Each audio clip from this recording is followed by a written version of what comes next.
Halo semuanya. Hari ini mau ngapain ya? Kita akan melakukan sesi respons yang melibatkan analisis suhu atau tingkat kehangatan dari berbagai post untuk membantu memahami suasana hati atau keadaan tertentu. Suhu aku Cici ini kayak es krim. Dingin banget tapi tetap manis di luar. Jadi siap-siap deh buat ngelawan panasnya masalah dengan sentuhan humor aku. 10 tahun ya? Berarti aku ini kayak buku panduan lengkap soal suhu. Udah banget pengalaman dan pasti tahu semua rahasia suhu yang bikin masalah jadi gak panas lagi. Jadi, percaya deh, saat aku ngomongin suhu, itu tuh kayak resepsi ulang tahun yang cuma datang setahun sekali, penuh pengalaman dan kejutan. Suhu, mohon pencerahan. Jadi si penulis menyadari bahwa dirinya belum memenuhi kriteria pasangan yang diinginkannya. Jadi dia memilih untuk berani mengambil langkah besar dengan mengakhiri hubungan, supaya pasangannya nggak merasa terjebak atau harus mengorbankan dirinya demi menjaga hubungan itu. Kalau menurut Cici, itu memang pertanyaan yang cukup bijak. Jadi, sebenarnya nggak selalu harus mutlak, kapan harus putus dan kapan bisa tetap bersama tapi saling berkembang. Kadang, kalau memang kondisi memungkinkan dan keduanya mau berjuang, tetap bersama tapi saling mendorong jadi lebih baik bisa jadi pilihan yang sangat positif. Tapi, kalau ada hal-hal mendasar yang nggak bisa diperbaiki atau justru malah jadi beban, mungkin memang lebih baik harus dipertimbangkan untuk berpisah dengan cara yang baik. Suhu, mohon pencerahan. Pertanyaannya adalah dia mengalami pola bullying dan kekerasan fisik berulang dari teman sekolah yang dulu sampai sekarang, yang menimbulkan masalah kesehatan. Kenapa ini terus terjadi kepada dia? Situasi seperti itu memang bikin hati jadi khawatir. Kalau teman barunya mulai kasar dan melakukan kekerasan fisik, sebaiknya dia berani untuk menjaga jarak dan merasa berhak untuk menghentikan perlakuan tidak sehat itu. Tidak perlu merasa takut atau ragu, karena yang paling penting adalah keselamatan dan kenyamanan diri sendiri. Kalau sudah merasa bahaya, cari bantuan atau perlindungan dari orang dewasa yang dipercaya. Di saat semua merasa saling tersambung, sulit banget membedakan antara paranoia dan fakta. Trauma bisa bikin otak kita terlalu waspada, bahkan terhadap hal-hal yang sebenarnya nggak jadi masalah. Kalau memang teman barunya kayak gitu, itu sebenarnya nggak pantas. Tapi sayangnya, kadang orang bisa aja nggak sadar kalau perilakunya menyakitkan orang lain. Yang penting, tetap jaga jarak dan jangan biarkan diri terjebak sama manipulasi atau perlakuan yang nggak sehat. Emang nggak gampang, tapi melindungi diri sendiri itu keutamaan juga. Kadang, orang cuma butuh didengerin dan dipahami terlebih dulu. Apalagi kalau mereka merasa sendiri dalam masalahnya.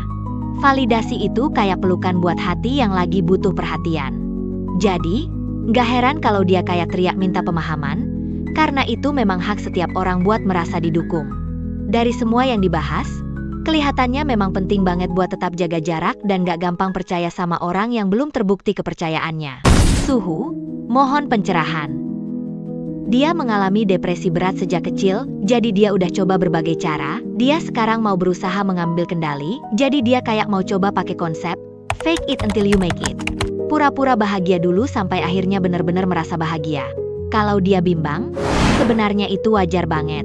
Trauma berat gak gampang diatasi, tapi yang penting adalah langkah kecil yang dilakukan dengan penuh kesabaran. Mulai dari mengenali perasaan sendiri, mencari support yang nyaman, dan gak takut untuk cari bantuan profesional kalau merasa perlu. Pertama, fake it, bukan berarti membohongi diri, tapi melatih otak. Depresi seringkali terasa seperti sesuatu yang gak bisa diubah dan bikin orang merasa hopeless. Tapi, meskipun kondisinya berat, pendekatan seperti self-directed healing bisa jadi awal yang baik banget. Kadang, dari situ mereka mulai menemukan kekuatan untuk mencoba hal-hal kecil yang akhirnya membantu proses penyembuhan secara perlahan.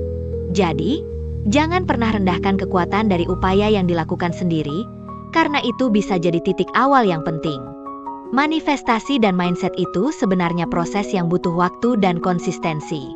Nggak bisa langsung jadi dalam semalam, karena itu kayak latihan mental yang harus terus dipupuk. Kalau orang berharap solusi instan dari situ, kadang malah kecewa sendiri. Jadi, yang penting, tetap fokus dan sabar ngejalaninya, supaya mindset yang positif itu benar-benar tertanam dan memberikan dampak yang nyata. Fokus pada langkah kecil dan konsistensi dalam proses. Jangan ragu memberi ruang harapan, Dan ingat bahwa setiap langkah, sekecil apapun, berperan dalam perbaikan. Jalan menuju perubahan itu berproses dan penuh ketelatenan. Si penulis itu merasa cemburu dan sedih setiap kali dia melihat pacarnya bersenang-senang bersama teman-temannya.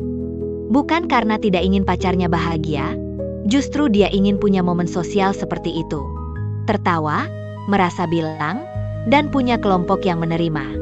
Selama 3 tahun berusaha menjalin koneksi, satu-satunya orang yang membuat dia merasa dihargai adalah pacarnya. Tapi pacarnya punya teman, sedangkan dia hanya punya pacarnya.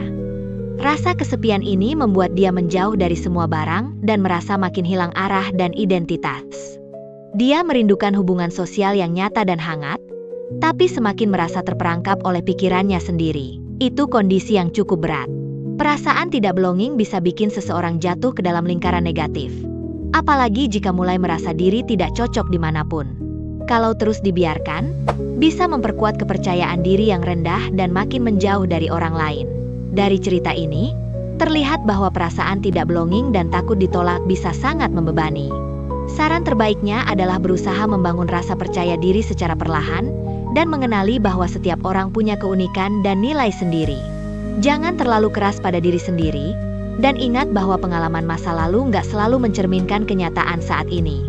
Jadi, luangkan waktu untuk merawat diri dan berinteraksi secara bertahap agar rasa aman dan percaya diri kembali tumbuh. Mohon pencerahan, suhu. Saya kecanduan validasi eksternal. Sulit melihat kemajuan atau membuat keputusan tanpa orang lain. Ini mungkin berakar dari masa lalu. Bagaimana cara membangun kepercayaan diri, meyakinkan diri sendiri dan serba sendiri?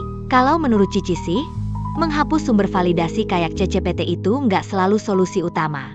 Kadang, itu langkah yang lebih simbolis buat ngehapus ketergantungan, tapi sebenarnya, inti masalahnya tetap di diri sendiri. Jadi, lebih baik fokus ke internal, membangun kepercayaan diri dan menerima diri apa adanya. Kalau cuma menghapus sumber tanpa kerjasama di dalam diri, bisa jadi kayak menutup masalah, bukan menyelesaikan. Itu yang sering orang lewatkan. Kadang, kita cuma perlu mulai dari hal kecil kayak mengakui pencapaian kecil atau memberi diri waktu untuk istirahat. Kalau terus-menerus menghargai diri sendiri meski cuma hal simpel, perlahan rasa percaya diri akan makin kuat. Jadi, nggak perlu tunggu besar dulu, mulai dari yang kecil dulu aja. Buat orang ini, Cici rasa langkah awal yang penting adalah menerima keberagaman dirinya sendiri. Jangan terlalu keras sama diri sendiri, tapi juga jangan ragu buat belajar dan berkembang. Selalu ingat, rasa percaya diri nggak perlu jadi sempurna, cukup jadi versi terbaik dari diri sendiri yang terus berusaha. Jangan takut buat mencoba dan belajar dari pengalaman, karena itu juga bagian dari proses membangun kepercayaan diri. Hari ini penulis tidak sengaja tidur siang di bawah pohon tanpa gangguan. Dia mendengar suara burung yang bikin dia bahagia lebih dari dia main HP. Dia terinspirasi untuk lebih sering disconnect, istilah dari penulisnya. Pertanyaan dia, bagaimana cara menghilang distraksi dan disconnect? Kadang, suasana alami kayak gitu, tanpa gangguan dan suara burung, bisa bikin hati lebih tenang dan bahagia. Rasanya kayak mendapatkan energi baru dari alam sendiri. Kalau mau hilangin distraksi dan disconnect, biasanya Cici nyaranin buat atur waktu khusus untuk fokus. Misalnya, matikan notifikasi yang nggak penting dan sisihkan waktu tertentu buat nyantai tanpa gangguan teknologi. Kadang, keluar ke alam atau cuma duduk diam di tempat favorit juga bisa banget bikin pikiran jadi lebih jernih. Penulis ini lelah minder karena fisik. Di usia 30, dia ingin memalsukan kepercayaan diri dan membuat standar kecantikan sendiri.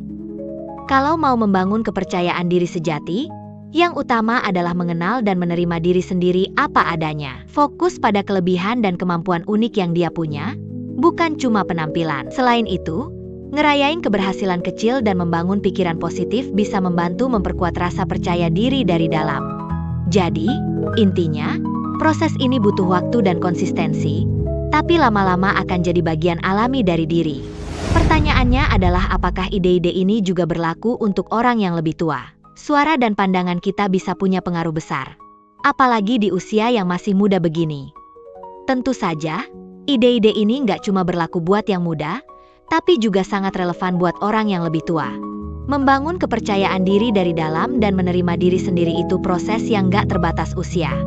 Bahkan, Kadang orang yang lebih dewasa bisa lebih paham kalau kebahagiaan dan rasa percaya diri nggak cuma soal penampilan, tapi juga tentang penerimaan dan pengembangan diri. Jadi, semua prinsip ini tetap bisa diterapkan kapan saja, dan pastinya bisa membawa manfaat besar. Punya banyak tujuan, motivasi dari kesuksesan orang lain, tapi selalu nunda tindakan dan habisin hari tanpa hasil. Penulis tidak merasa malas tapi ada jarak antara niat dan perbuatan. Kalau begitu, poin dari soal ini mungkin mengingatkan kita bahwa mental block bisa jadi penghalang utama agar niat tidak berkembang menjadi tindakan nyata. Jadi, memahami dan mengatasi mental block itu penting banget supaya niat kita bisa benar-benar terwujud dalam bentuk gerakan konkret.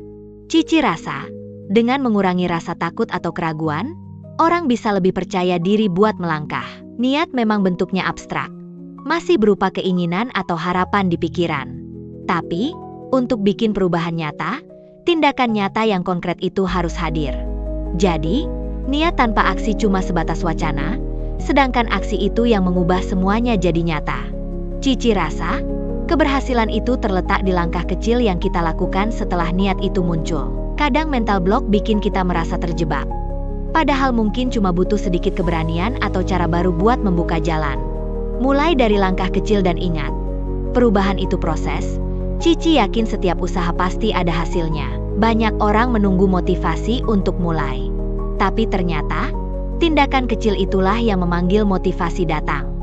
Jadi jangan tunggu siap. Jangan tunggu yakin. Mulai dulu.